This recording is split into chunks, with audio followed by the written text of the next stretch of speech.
Hi friends, Ayyanar துணை சீரியலில் இன்றைக்கி நாளைக்கான எபிசோடு பார்க்கலாம். புதுசாக பார்க்குறவங்களா இருந்தால் சப்ஸ்கிரைப் பண்ணிக்கோங்க, லைக்கு ஹைப்பு கொடுத்து விடுங்க.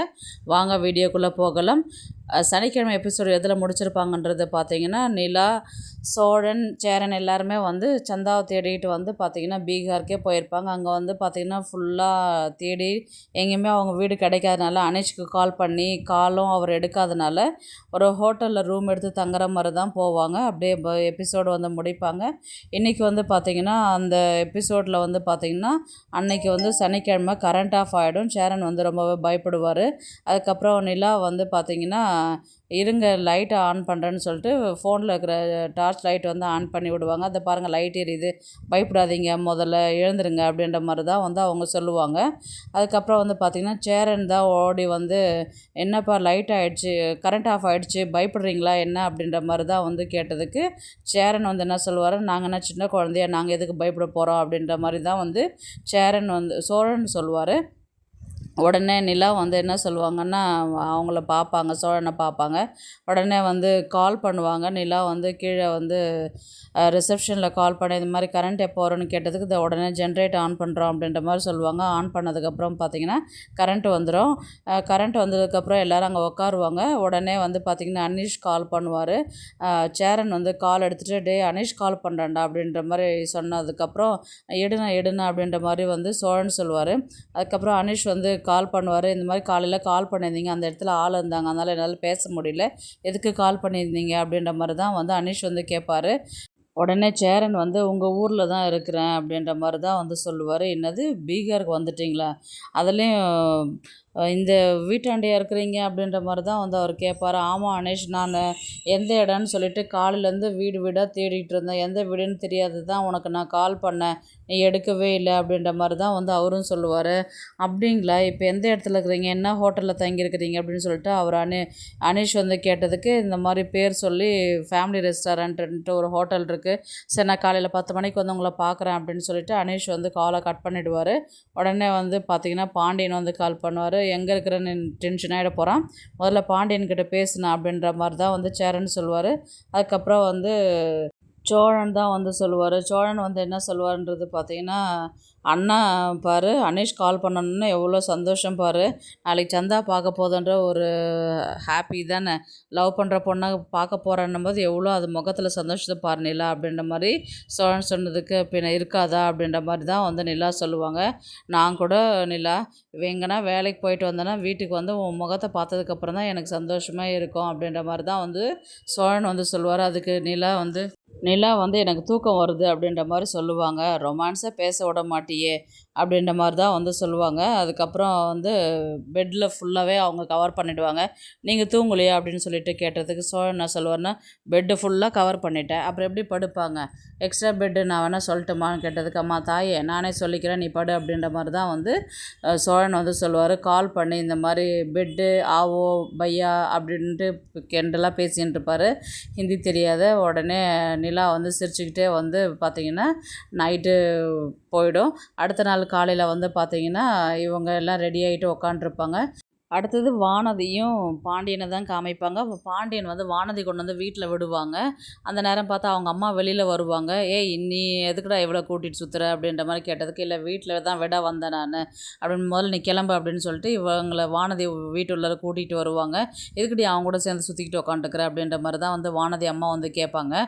புருஷன் வீட்டுக்கு தான் போயிட்டு வந்தேன், அந்த மாதிரி ஊரில் ஆள் எல்லோரும் அவங்க ஊருக்கு போயிருக்கிறாங்க, அப்புறம் யாரை பார்த்துக்கிறது அவரை அப்படின்ற மாதிரி தான் வந்து வானதி சொல்லுவாங்க. புருஷன் நான் என்னடி பொண்ணு பார்க்குறதுக்கே வராத குடும்பம் அது அப்படின்ற மாதிரி தான் சொல்லுவாங்க. அப்படிலாம் ஒன்றும் இல்லை, ஊருக்கு போயிருக்கிறாங்கன்னா அவங்க சேரன் அந்த இது சந்தா வீட்டுக்கு தான் போய் பேச போயிருக்கிறாங்கன்னு, கல்யாணம் பார்த்தல பாதியில் நின்றுச்சு இல்லை, அந்த குடும்பத்துக்கே வந்து கல்யாண ராசியே கிடையாது போல், நீ இன்னும் அங்கே போய் வாழலான்னு உட்காந்துக்கிறியே அப்படின்ற மாதிரி கேட்டதுக்கு, இப்போ என்ன சமையல் செஞ்சுருக்குறேன்னு இப்போ வாய் மூடுறி அப்படின்ற மாதிரி தான் வந்து வானதி அம்மா சொல்லுவாங்க. இப்போ என்ன சும்மா என்ன வரக்கூடாது போகக்கூடாது பேசக்கூடாதுன்னு சொல்லிட்டு இருந்தேன், அதுதான் அவன் கல்யாணம் பண்ணுறேன்னு சொல்லிட்டான்ல, இப்போ எனக்கு அவங்க வீடு தான் முக்கியம், புருஷன் வீட்டுக்கு போயிட்டு வரத்துல என்ன தப்பு அப்படின்னு கேட்டதுக்கு, என்ன புருஷன் வீடா பாரியா எப்படி பேசுகிறா பாரு இந்த பொண்ணு அப்படின்ற மாதிரி தான் வந்து கேட்டதுக்கு எல்லாம் என் தலை எழுத்து அப்படின்ட்டு வானதியுடைய அப்பா சொல்லுவாங்க. அதுக்கப்புறம் வந்து பார்த்தீங்கன்னா, என்ன சமையல் செஞ்சுருக்குற அப்படின்ற மாதிரி வந்து சொன்னதுக்கு, சாப்பாடு அங்கே செஞ்சுருக்கிறேன் போய் எடுத்துன்னு வந்து சாப்பிடு அப்படின்ற மாதிரி சொல்லுவாங்க. அவங்க போட்டுன்னு வந்து சப்பாத்தியும் சிக்கன் கிரேவி தான் வச்சு சாப்பிடுவாங்க. நீ நல்லா சிக்கன் செய்கிறம்மா, நானும் அவங்க வீட்டில் செஞ்சேன், நல்லாவே இல்லை, ஆனால் செய்ய செய்ய தான் பழகிடும் போல் அப்படின்ற மாதிரி தான் வந்து வானதி சொல்லியிருப்பாங்க. சரி நாளைக்கு கொஞ்சம் எனக்கு சாப்பாடு செய்யும்போது எனக்கு பாண்டியனுக்கும் பல்லவனுக்கும் சேர்த்து கட்டி கொடு எனக்கு அப்படின்ற மாதிரி வந்து சொல்லுவாங்க வானதி அம்மா கிட்ட. அவங்க அம்மா என்ன சொல்லுவாங்கன்னா, உனக்கு போடுறதே தண்டை சோறு, இதில் அவனுங்களுக்கு வேறு வடித்து கொட்டணுமா நான் அப்படின்ற மாதிரி தான் வந்து அவங்க கேட்பாங்க. அப்படி இல்லை, ஏன் அவனுங்க கடையில் வாங்கி திங்க மாட்டானுங்களா அப்படின்ற மாதிரி வந்து கேட்டதுக்கு, கடையில் தாம்மா வாங்கி சாப்பிட்றேன்னு சொன்னாங்க, நான் தான் சமைச்சு கொண்டு வரேன்னு சொல்லிட்டு சொன்னேன், அதெல்லாம் என்னால் செய்ய முடியாது, போ நீ ஒன்றும் செய்ய தேவையில்ல, நானே செஞ்சு எடுத்துகிட்டு போகிறேன் அப்படின்ற மாதிரி தான் வந்து அவங்க கதையை காமிச்சு முடிப்பாங்க. அனீஷ் வந்து அந்த காரில் வந்து அந்த ஹோட்டலாண்ட இறங்குவார். இறங்கினதுக்கப்புறம் உள்ளார போயிட்டு எந்த நம்பர் அப்படின்ற மாதிரி கால் பண்ணி உள்ளே கேட்டதுக்கு, இந்த மாதிரி இவங்க சோழனும் சேரனும் அனீஷை வந்து கட்டி பிடிச்சி எப்படி இருக்கிற அப்படின்ற மாதிரி தான் வந்து கேட்பாங்க. நல்லா இருக்கிறேன் பையன், நீங்கள் எப்படி இருக்கிறீங்க அப்படின்னு சொல்லிட்டு அனீஷ் வந்து கேட்பார். அனீஷ் போயிட்டு என்ன பேசுவார்னு பார்த்தீங்கன்னா, எங்களை தேடி இவ்வளோ தூரம் வருவீங்கன்னு நினச்சி கூட நான் பார்க்கல, இவ்வளோ தூரம் வந்தது ரொம்பவே சந்தோஷம் அப்படின்ற மாதிரி தான் வந்து அவர் சொல்லுவார். இது மாதிரி சந்தா கேட்டுச்சுனாவே அவன் ரொம்பவே சந்தோஷப்படுவா அப்படின்ற மாதிரி தான் வந்து சொல்லுவாங்க. அதுக்கப்புறம் வந்து பார்த்திங்கன்னா, நடந்த இன்சிடெண்ட் எல்லாமே சொல்லுவாங்க. எப்படி நடந்தது, யார் விஷயம் சொன்னாங்கன்றது எனக்கு தெரியல, கரெக்டாக தாலி கட்டுற நேரத்தில் வந்து கல்யாணத்தை நிறுத்திட்டாங்க, இப்போ நினச்சேன்னா அது ரொம்பவே கஷ்டமாக இருக்குது. அதுக்கப்புறம் வீட்டுக்கு வந்தோடனே பார்த்திங்கன்னா, சந்தாவை போட்டு அடிச்சிட்டாங்க அப்படின்ற மாதிரி தான் வந்து அனீஷ் சொல்லுவார். உடனே நிலா வந்து, எதுக்கு அடித்தாங்க, அவங்களுக்கு கல்யாணம் பண்ணுற வயசு இருக்குதுல்ல, அவங்க நினச்சா இதுவெல்லாம் பண்ணாத கூட இருக்கலாம், எதுக்கு அவங்கள அடிக்கிறாங்க அப்படின்ற மாதிரியே வந்து கேட்டதுக்கு, இங்கெல்லாம் அப்படிதாம்மா அப்படின்ற மாதிரி தான் வந்து அனீஷ் வந்து பதில் சொல்வார். உடனே வந்து, இப்போது சந்தாவெல்லாம் பார்க்க முடியாது பையா, நீங்கள் வந்ததை நான் வந்து நான் அவங்கக்கிட்ட சொல்கிறேன், நீங்கள் கிளம்பி போங்க அப்படின்ற மாதிரி தான் வந்து அனீஷ் வந்து சொல்லுவார். இப்போது கல்யாணம்லாம் ஆகாது இல்லை அப்படின்ற மாதிரி வந்து கேட்டதுக்கு சோழன் வந்து கேட்பார். கல்யாணம்லாம் ஆகலை, ஏன்னா வந்து நாங்கள் கிளம்பி வரும்போது வந்து எங்கள் மாமா பையனுக்கு வந்து காலில் ஆக்சிடெண்ட் ஆனதுனால அவங்க ட்ரீட்மெண்ட்டுக்குன்னு சொல்லிட்டு வெளியூருக்கு போயிருக்கிறாங்க, இப்போ அவங்களாம் யாரும் கிடையாது. உடனே சோழன் வந்து, துப்பாக்கிலாம் வச்சுருக்க மாட்டாங்கல்ல, அவங்கெல்லாம் இல்லை அப்படின்ற மாதிரி கேட்டதுக்கு, அவங்களாம் இல்லை, அது மாதிரி ஊரில் இருக்கிறாங்க, இங்கே வெறும் அப்பா அம்மா சந்தா நான் மட்டும் தான் இருக்கிறோம் அப்படின்ற மாதிரி தான் வந்து அனீஷ் வந்து சொல்லுவார். அப்படியா, இவ்வளோ தூரம் வந்துட்டோம், ஒரு முறை பார்த்துட்டு போயிடலாமே அப்படின்ற மாதிரி தான் வந்து சேரன் கேட்பாங்க, சோழன் கேட்பாங்க. இவ்வளோ தூரம் வந்துட்டீங்க, பிரச்சனை இல்லை, ஆனால் எங்கள் வீட்டில் கூட்டின்னு போனால் எங்கள் அப்பா அம்மா வந்து உங்களை திட்டுவாங்க, ரொம்ப கோவப்படுத்துவாங்க, தகாத வார்த்தையெல்லாம் திட்டுவாங்க, அவங்க உங்களை திட்டும் போது அது எனக்கு கஷ்டமாக இருக்கும், அதனால தான் நான் உங்களை கூட்டின்னு போக மாட்டேன்னு சொல்கிறேன் நான் அப்படின்ற மாதிரி தான் வந்து அனீஷ் சொல்லுவார். அதனால் என்ன, நம்ம அவங்களுக்கு தெரியாத பண்ணும்போது அந்த கோபம் இருக்க தானே செய்யும், அவங்க திட்டினா திட்டுட்டோம் அப்படின்ற மாதிரி தான் வந்து சோழன் வந்து சொல்லுவார். உடனே நிலா கிட்ட வந்து, துப்பாக்கிலாம் இல்லையா, திட்டு தானே, வாங்கிட்டா போச்சு அப்படின்ற மாதிரி தான் வந்து சோழன் வந்து நிலாவை பார்த்து கேட்பாங்க. என்னங்க வாய் மூடுங்க அப்படின்ற மாதிரி தான் சொல்லுவாங்க. உடனே சேரன் வந்து, என்னடா சும்மா விளையாடின்னு இருக்கிற, இதை எப்படி பேசுகிறன்றதே தெரியாதா உனக்கு அப்படின்ற மாதிரி வந்து சேரன் வந்து சொல்லுவார். உனக்கு உன் ஆள் பார்க்கல, அந்த காண்டில் பேசுகிற நீ அப்படின்ற மாதிரி வந்து அவர் சொல்லுவார். அப்புறமேட்டு மறுபடியும் வந்து பார்த்திங்கன்னா, சோழனும் சேரனும் ஒரு முறை மறுபடியும், ப்ளீஸ் அனீஷ், இங்கே ஒரு முறை வந்துட்டோம்ல, இவ்வளோ தூரம் வந்துட்டு பேசாத போனால் எப்படி, அவங்க என்ன திட்டினாலும் பரவாயில்ல, என்ன பேசினாலும் பரவாயில்ல, நம்ம வந்து அட்ஜஸ்ட் பண்ணின்னு தான் போய் ஆகணும், இவ்வளோ தூரம் வந்துட்டு சந்தாவை பார்க்காத போனால் எப்படி அப்படின்ற மாதிரி தான் வந்து கேட்டதுக்கு, சரி நான் கூட்டிகிட்டு போகிறேன், ஆனால் அவங்க திட்டுவாங்க, நீங்கள் எதுவும் தப்பாக நினச்சிக்க கூடாது அப்படின்ற மாதிரி தான் வந்து அனீஷ் வந்து சொல்லுவார். அதனால் என்ன பார்க்கலாம் பரவாயில்ல அப்படின்ற மாதிரி தான் வந்து, சரி இப்போவே கிளம்பலாமா அப்படின்ற மாதிரி கேட்டதுக்கு, நாங்கள்லாம் ரெடி தான், கிளம்பலாம், சூப்பர் பையா அப்படின்னு சொல்லிட்டு ஒரு சோழன் சொல்லுவார். நேராக கூட்டிகிட்டு போவாங்க. கூட்டிகிட்டு போயிட்டு கொஞ்சம் நிலத்தெல்லாம் காட்டுவாங்க. அந்த இடத்துல அனீஷ் வந்து இறக்கிட்டு, இதெல்லாம் எங்கள் நிலம் தான், இவ்வளோ தூரம் இருக்குது அப்படின்னு, இவ்வளோ இடத்தெல்லாம் விட்டுட்டா நீங்கள் அங்கே வந்து கஷ்டப்பட்டுறீங்க அப்படின்ற மாதிரி தான் வந்து சோழன் கேட்பார். என்ன பண்ணுறது பையா, இங்கே வந்து நிலம் இருக்குது, ஆனால் மோட்ரு போடுறதுக்கு லட்சக்கணக்கில் தண்ணி செலவாகும், விவசாயம் பார்த்த குடும்பம் தான், நாங்கள்லாம் நல்லா வசதியாக வாழ்ந்தவங்க தான், இப்போ போதாத காலம் தண்ணி இல்லாதனால விவசாயம் பண்ணுறதை விட்டுட்டோம், அதனால தான் ஊராக வந்து சுற்றிக்கிட்டு வேலை செஞ்சு ஏதோ பொழைச்சின்னு இருக்கிறோம் அப்படின்ற மாதிரி தான் வந்து அனீஷ் வந்து சொல்லுவார். இவ்வளோ சொத்து எல்லாம் விட்டுட்டா அவ்வளோ தூரம் அங்கே வந்து கஷ்டப்பட்டுருக்கிறீங்க அப்படின்ற மாதிரி தான் வந்து சோழன் சொல்லுவார். என்ன பண்ணுறது பையா அப்படின்ற மாதிரி தான் வந்து சொல்லுவாங்க. அதுக்கப்புறம் வந்து இப்போ மறுபடியும் வந்து வீட்டில் அம்மாவும் சந்தாவும் தான் இருப்பாங்க. இப்போ எப்படின்னு திட்டுவாங்க, நீங்கள் கோச்சிக்கூடாது அப்படின்ற மாதிரி தான் மறுபடியும் சொல்லுவார். எதுவும் நினைக்கல, வாங்க பையா முதல்ல போகலாம் அப்படின்ற மாதிரி தான் போவாங்க. போகும்போது வந்து பார்த்திங்கன்னா அவங்க அப்பா அம்மா யாரோ ஒருத்தவங்க உட்காண்ட்ருப்பாங்க. இவங்க நேராக உள்ளே கூட்டின்னு போவாங்க. அப்பா இவங்க தான் சேரன் அப்படின்னு சொல்லிட்டு சொல்லுவாங்க. இவங்க எல்லாருமே வணக்கம் சொல்லிட்டு உள்ளார வீட்டுள்ளே போயிட்டு நிற்பாங்க. அப்படியே எபிசோடு முடிப்பாங்க. நாளைக்கு வந்து பார்த்திங்கன்னா இவங்க எல்லாமே பேசுகிறது தான் காமிப்பாங்க. ஆல்ரெடி ப்ரொமோவில் காமிச்சிருந்தாங்க இல்லையா, அதை தான் ஃபுல்லாகவே காமிப்பாங்க. நாளைக்கு எபிசோடு ஃபுல்லாக அதை தான் கொண்டு போவாங்க.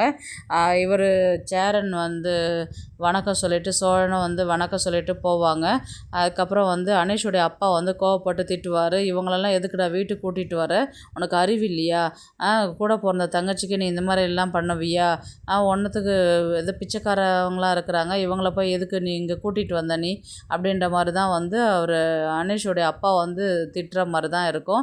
அதுக்கப்புறம் நமக்காக இவ்வளோ தூரம் தேடி வந்திருக்குறாங்கல்லப்பா ஒருட்டு, அவங்க வந்து சந்தாவை பார்த்துட்டு போகிறேன்னு சொல்லிட்டு சொல்லியிருக்கிறாங்க, அதனால தான்ப்பா நான் கூட்டிகிட்டு வரேன், உங்கள்கிட்டையும் பேசுகிறேன்னு சொல்லிட்டு சொல்லியிருக்கிறாங்க அப்படின்ற மாதிரி சொன்னதுக்கு, இவ்வளோ தூரம் என் பொண்ணை தேடி வர்றது எனக்கு பெருமை தான் அப்படின்ற மாதிரி தான் வந்து சந்தாவுடைய அப்பா சொல்லுவாங்க. இப்போ என்ன விஷயமா நீங்கள் வந்தீங்க அப்படின்ற மாதிரி வந்து சொன்னதுக்கு உடனே சந்தாவுடைய அம்மா வந்து பேசுகிற மாதிரி இருக்கும். எனக்கு இதிலெல்லாம் விருப்பம் கிடையாது, என் பொண்ணை நான் இவங்ககிட்டலாம் கட்டி கொடுக்க மாட்டேன், இவங்க யார் என்னன்னே தெரியாது, முதல்ல வீட்டை விட்டு வெளியே போக சொல்லுங்கள் அப்படின்ற மாதிரி தான் வந்து அவங்க பேசுகிற மாதிரி இருக்கும். அதுக்கப்புறம் வந்து அம்மா இருங்க ஒரு நிமிஷம் அப்படின்ற மாதிரி தான் வந்து சோழன் சொல்லுவார். ஏய் யாரா நீ வெளியில் போ அப்படின்ற மாதிரி தான் வந்து அந்த அம்மா பேசுகிற மாதிரி இருக்கும். அதுக்கப்புறம் அனீஷ் வந்து அவங்க அம்மாவை வந்து சமாதானப்படுத்துவாங்க. வெயிட் பண்ணுமா, அவங்க எதோ பேசுகிறேன்னு சொல்கிறாங்களா, அது என்ன பேசிட்டோன்னு கேட்டுடுவோம், கேட்டுட்டு அதுக்கப்புறம் அவங்களே இன்றைக்கி போயிடுவாங்கம்மா அப்படின்ற மாதிரி தான் வந்து அனீஷ் வந்து சொல்லுவார். என்ன பேச போகிறீங்க சொல்லுங்கள் அப்படின்ற மாதிரி தான் வந்து அனீஷுடைய அப்பா வந்து கேட்பாங்க. அதுக்கப்புறம் சரி நிற்கிறீங்களா உட்காருங்க அப்படின்னு சொல்லிட்டு அதுக்கப்புறம் தான் உட்கார வைப்பாங்க. உட்கார வச்சு பேச ஆரம்பித்ததுக்கப்புறம் வந்து பார்த்திங்கன்னா, எங்களுக்கு நாங்கள் அவ்வளோ வசதியாக இருக்கிறோம், என் அக்கா பையன் சொந்தக்கார பையன் வந்து கல்யாணம் பண்ணுறவங்க வந்து பார்த்திங்கன்னா வசதியாக இருக்கிறாங்க, வசதியாக இருக்கிறவனுக்கு பொண்ணு கொடுக்கறத விட்டுட்டு ஒன்றும் இல்லாதவனுக்கு பொண்ணு கொடுக்க சொல்கிறீங்க, பொண்ணு கஷ்டப்படுறது விருப்பப்படுவாங்களா, ஒரு பெற்றவங்க சந்தோஷமாக இருக்கிறது விருப்பப்படுவாங்களா, நீங்களே சொல்லுங்கள் அப்படின்ற மாதிரி தான் வந்து அவங்க அனீஷுடைய அப்பா வந்து சொல்லுவாங்க. அதை இன்னும் கீழே சண்டையாக இருக்குது அப்படின்ற மாதிரி சத்தம் கேட்டு சந்தா கீழே ஓடி வந்து சேரனை பார்க்குற மாதிரி தான் இருக்கும். பார்த்த உடனே பார்த்திங்கன்னா ஒரு சாங் ப்ளே பண்ணுற மாதிரி தான் இருக்கும். அதுக்கப்புறம் நான் இருக்கிறேன் நீ தைரியமாக இரு அப்படின்ற மாதிரி தான் இவங்களுடைய அந்த சேரனுடைய பார்வையாக இருக்கும். அதுக்கப்புறம் வந்து அழுதுக்குன்னே வந்து சந்தா அங்கே நிற்கிற மாதிரி தான் இருக்கும். அதுக்கப்புறம் வந்து பார்த்திங்கன்னா இன்றைக்கியான எபிசோடு வந்து முடிப்பாங்க. காரணம் வந்து பார்த்திங்கன்னா உடனே வந்து இந்த விஷயத்த சோழன் பேசுவார் இல்லைங்களா, அதை நாளைக்கு தான் கொண்டு போவாங்க. அதுக்கு அடுத்த நாள் இப்போ இவங்க வந்து இவ்வளோ பிரச்சனை சண்டை போடுவாங்க, சமாதானப்படுத்துவாங்க. சந்தா வந்து சேரனை பார்க்குற மாதிரி இருக்கும். அப்படியே உட்காந்து பேச ஆரம்பிக்கிற மாதிரி தான் இருக்கும். அப்படியே எபிசோடு முடிப்பாங்க. அடுத்த நாள் தான் வந்து பார்த்திங்கன்னா சோழன் வந்து ஒரு முடிவு எடுக்கிற மாதிரி கதையை வந்து கொண்டு போவாங்க. அது ஆல்ரெடி நீங்கள் ப்ரொமோலே பார்த்துருப்பீங்கன்னு நினைக்கிறேன். பார்க்கலாம் கதையை வந்து எப்படி எடுத்துகிட்டு போகிறாங்கன்றது. கல்யாணம் வந்து சோழன் வந்து செஞ்சு வைப்பாரா சேரனுக்கு, இல்லை பிரச்சனை மேலே பிரச்சனையை கொண்டு வந்து விடுவாரான்றது தான் நம்ம பார்க்க வேண்டிய விஷயம். பார்க்கலாம் கதையை எப்படி எடுத்துகிட்டு போகிறாங்கன்றது.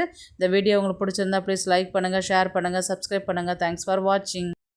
இந்த வீடியோ பிடிச்சிருந்தா லைக் பண்ணுங்க, நம்ம சேனலை சப்ஸ்கிரைப் பண்ணுங்க. உங்க ஆதரவு ரொம்ப முக்கியம். நன்றி.